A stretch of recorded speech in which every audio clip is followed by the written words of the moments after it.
पराई स्त्री को देखना, वो भी गलत नजर से, ये गलती है। आप लोग भी बहन बेटियों को गलत नजर से देखते हैं। आप लोग मतलब कुछ लोग, है ना।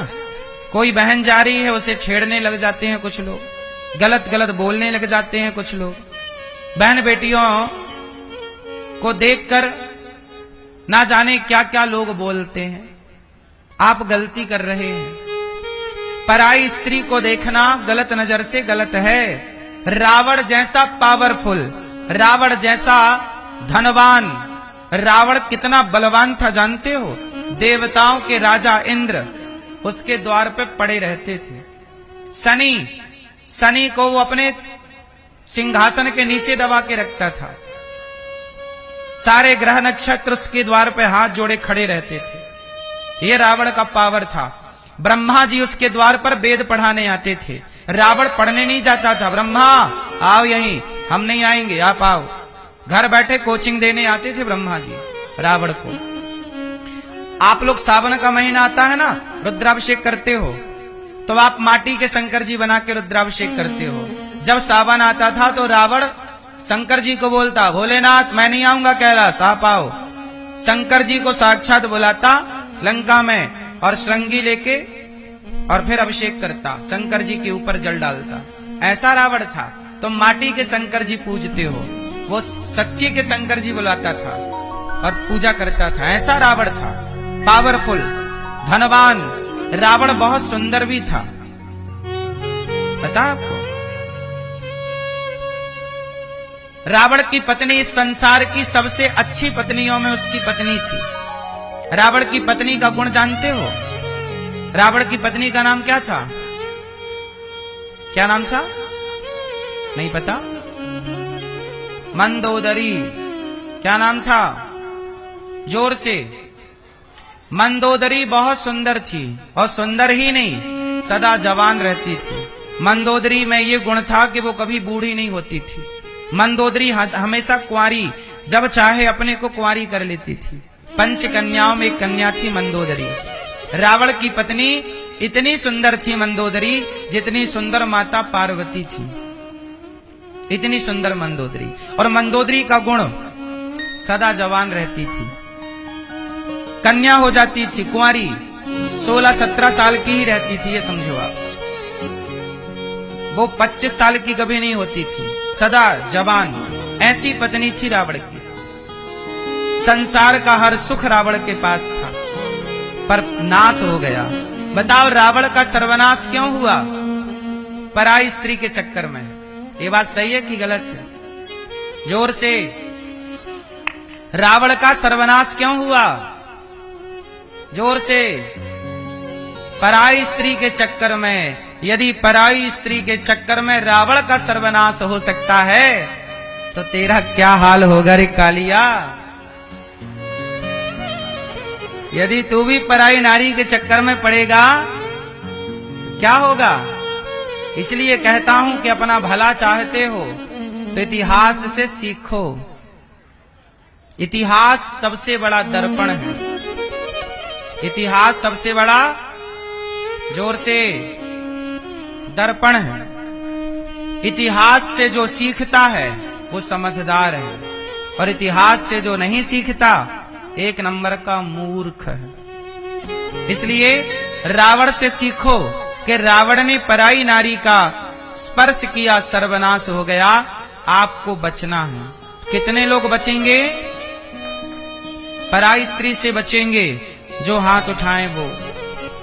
क्यों सरकार हाथ बात नहीं उठ रहा है? दादाजी बचोगे? बच के रहना।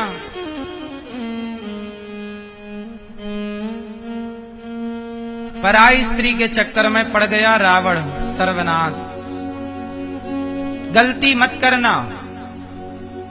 भगवान ने सबको सुखी बनाकर भेजा। संसार में सब लोग सुखी हैं, दुखी क्यों होते हैं? वो गलती करते हैं। तो आप में से कितने लोग गलती नहीं करेंगे?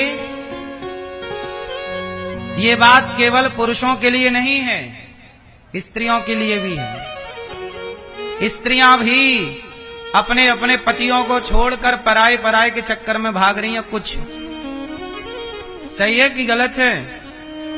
फिर अपने वाले को तो ड्रम में पैक कर देती हैं, कुछ वह पराए के संग टपोरी के संग घूम रही हैं। ये कुछ स्त्रियों के लिए है, सबके लिए नहीं।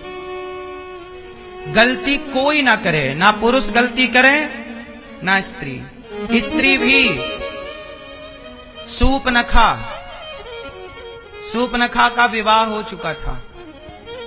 पति का नाम था विद्युत जिह्वा। राम के पास आई, बोली आप बहुत सुंदर हैं। राम जी बोले क्या चाहती हो? तो सम पुरुष न मो सम नारी, ब्याह कर लो। राम जी बोले हमारा तो विवाह हो चुका, आपका हुआ कि नहीं? बोल रही है मैं तो कुंवारी हूं, जबकि शादीशुदा है। सूपनखा राम जी से कहती है विवाह कर लो। राम जी बोले हम नहीं करेंगे। लक्ष्मण जी के पास गई, आप कर लो। लक्ष्मण जी बोले हम तो राम के दास हैं, यदि हमसे विवाह करोगी तो हम तो राम के चरण दबाते हैं, आपको सीता मैया के पांव दबाने पड़ेंगे। बोले हम पांव नहीं दबाएंगे। तो लक्ष्मण जी बोले वह राम से जाके कहो कि हमसे ब्याह करें। कभी राम के पास, कभी लक्ष्मण जी के पास कहती हमसे विवाह कर लो। ना तो राम जी ने स्वीकार किया, ना तो लक्ष्मण जी ने स्वीकार किया। अच्छा, राम लक्ष्मण ने क्यों स्वीकार नहीं किया? जबकि सूपनखा तो सूपनखा तो बड़ी सुंदर बन के आई ना, बड़ी सुंदर थी। वो भी सुंदर बन के आई थी नहीं, कर लिया उसने अपने को। माया जानती थी तो रूप रंग बदल लेती थी। बड़ी सुंदरी बनकर आई, लेकिन ना तो राम ने देखा उसकी ओर, ना तो लक्ष्मण जी ने देखा। क्यों? हम भारत के पुरुषों के संस्कार ही यही हैं कि हम पराई नारी को देखते ही नहीं आंख उठा करके। ये संस्कार है हमारे। ये संस्कार तो रावण के थे, लंका का था वो, कि वो पराई नारियों को देखता था। इसलिए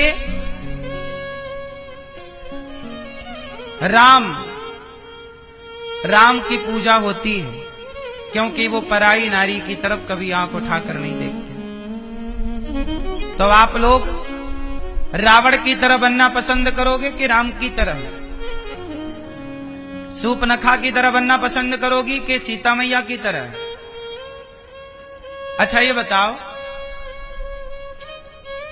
आप स्वतंत्र होना चाहते हैं कि नहीं? क्यों मैया? ओ लाल मैया, देखो कैसे सिर घुमाए के पंचायत चल रही है। मैया, ओ मेरी माँ, सुन लो, आप लोगों को स्वतंत्रता चाहिए कि नहीं? किस किस को स्वतंत्र होना है? कोई रोक टोक ना हो, ना हमें माँ रोके ना बाप रोके, हमारा जो मन करे वो हम करें।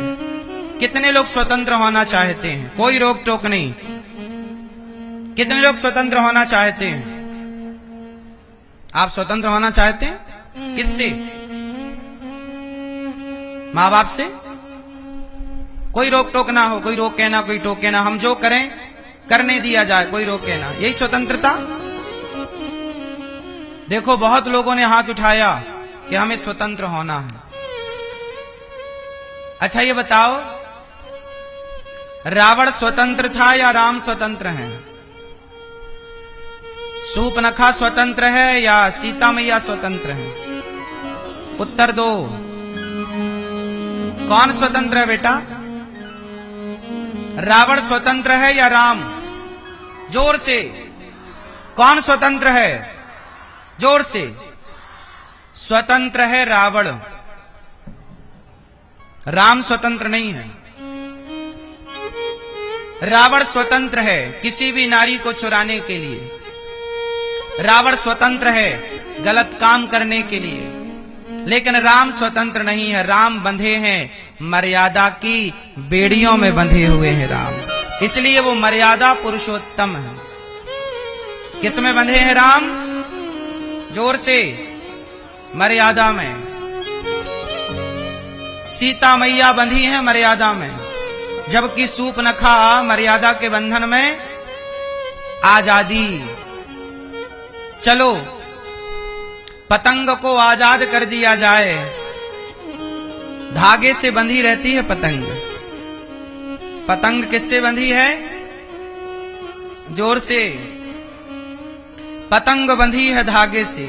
यदि पतंग को आजाद कर दिया जाए उस धागे से, तो पतंग ऊपर जाएगी कि नीचे आएगी? बोलो क्यों मैया? कहां जाएगी पतंग? ऊपर जाएगी? हाँ या ना? कहां जाएगी? नीचे।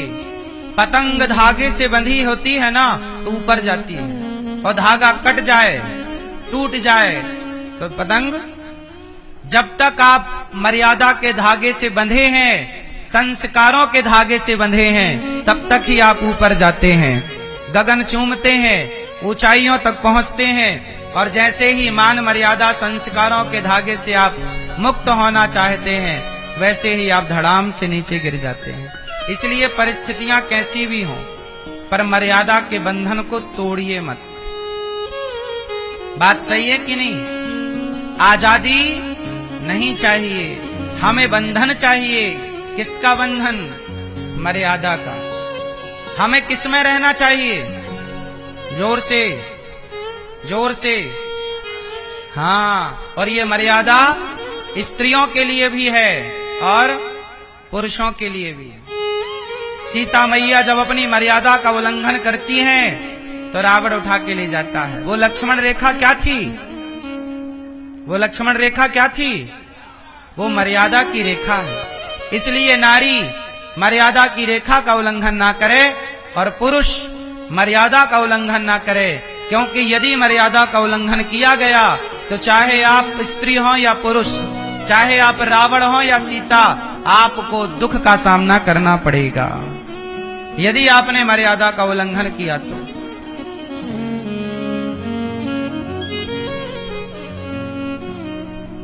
गलतियां ना करिएगा। हम सुखी हैं, हमें दुखी कौन करता है? हमारी गलतियां। अच्छा चलो बात करते हैं दुर्योधन की। बताओ दुर्योधन ने कौन सी गलती की? महाभारत हुआ किस गलती से हुआ? किसकी गलती से हुआ? मैया क्या बोलती तू? महाभारत किसकी गलती से हुआ? जोर से। ए चश्मा वाली मैया, कहां उस तरफ देख रही हो तुम? यहां देखो मेरी मां। चलो बताओ महाभारत किसकी गलती से हुआ? किसकी? जोर से। द्रौपदी। महाभारत किसकी गलती से हुआ? जोर से। ए भैया बताओ महाभारत किसकी गलती से हुआ है? किसकी गलती है? दुर्योधन भी कह रहे हैं कुछ लोग, द्रौपदी भी कह रहे हैं कुछ लोग। किसकी गलती से हुआ आप लोग बताओ सब। मैया बताओ, हमारी लाल मैया बताएंगे किसकी गलती। सुनो, महाभारत हुआ, गलती किसकी? कुछ लोग कह रहे हैं द्रौपदी की गलती। चलो बताओ द्रौपदी की गलती क्या थी? क्या गलती थी? यही गलती ना कि उसके बाल पकड़ के सभा में लाया गया, भरी सभा में उसके कपड़े उतारे गए, जब वो पुकारती रही कि बचाओ बचाओ बचाओ, तब कोई बचाने नहीं आया। यही तो गलती थी ना, और क्या गलती थी? आप लोग कहते हैं कि द्रौपदी ने दुर्योधन को बोला था कि अंधों के अंधे होते हैं। ऐसा कहीं नहीं लिखा महाभारत में। आप लोगों को यह सेंटेंस बताया गया कि अंधों के अंधे होते हैं। ये किसने बोला था? द्रौपदी ने नहीं बोला। महाभारत में कहीं भी ये बात लिखी नहीं। द्रौपदी की कोई गलती नहीं थी। द्रौपदी को गलत ठहराने के लिए टीवी सीरियलों में ये सेंटेंस बोला गया, ये डायलॉग बोला गया कि द्रौपदी जब दुर्योधन आया तो वो पानी में गिर गया। जब पांडवों का घर बना इंद्रप्रस्थ तो द्रौपदी ने बोल दिया हंसते हुए कि अंधों का बेटा अंधा। ये आप लोगों को याद तो है, पर द्रौपदी ने इस शब्द का प्रयोग किया नहीं। पता नहीं समाज में ये कहां से भ्रांति पैदा हो गई। देखो आज भी महाभारत कब हुआ? महाभारत कब हुआ?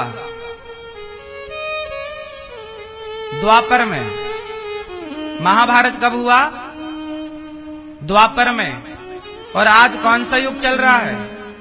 कलयुग। सोचिए आज एक युग से दूसरा युग स्टार्ट हो गया, लेकिन आज तक आप सत्य को जान नहीं पाए। आप ये नहीं जान पाए कि महाभारत किसकी गलती से हुआ।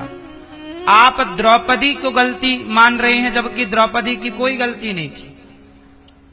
सोचिए युगों बाद भी लोग सत्य की पड़ताल नहीं करते, गलत को ही सच मान के इतिहास आगे बढ़ाते रहते हैं।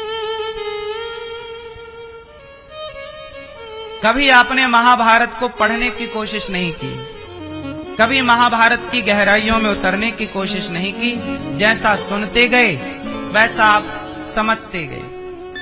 किसी ने गलत सुना दिया तो आप गलत को सच मान गए। इसलिए कहता हूं कि आप पढ़ना सीखिए, शास्त्रों को पढ़ना सीखिए। महाभारत किसकी गलती से हुआ? बोलो, सबसे अधिक गलती किसकी थी? सबसे अधिक गलती होती है राजा की। और उस समय राजा कौन था? बोलो, धृतराष्ट्र। जब द्रौपदी के कपड़े उतारे जा रहे थे तब द्रौपदी भरी सभा में पुकार रही थी, बचाओ। क्या राजा का धर्म नहीं था कि वो अपनी प्रजा की रक्षा करता? द्रौपदी तो आपके घर की बहू थी। जब आपके ही घर की बहुएं सुरक्षित नहीं है आपकी संतानों से, तो भला प्रजा कैसे सुरक्षित रहेगी आपकी संतानों से? इसलिए गलती है धृतराष्ट्र की। क्यों? क्योंकि वो राजा है। राजा का धर्म क्या होता है?